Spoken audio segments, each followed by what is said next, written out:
Compass is a plugin that allows us to reorient spatialized sound after it was captured.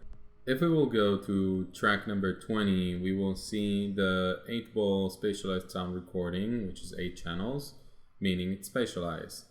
So over here in effects, we can also find the campus. So the campus is basically helping us reorienting the sound on the yaw axis, meaning looking at left, looking right. If you would like to reorient your sound on the pitch or roll axis, you probably would want to do it in Facebook 360 workstation.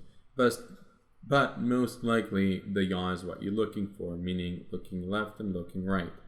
You can also automate this plugin by going over here to trim, changing it to touch, and then making your changes.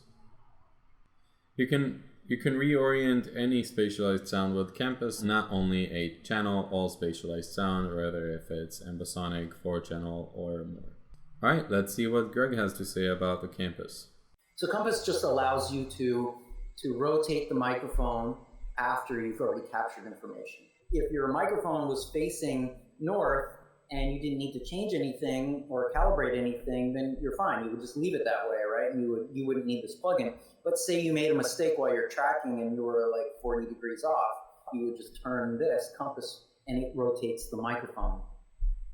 Okay, so it's all in relations to, like, let's say that the 8 was in front of me, so I'm just like calculating how it would, what's the degrees based on the one facing north and changing the degrees?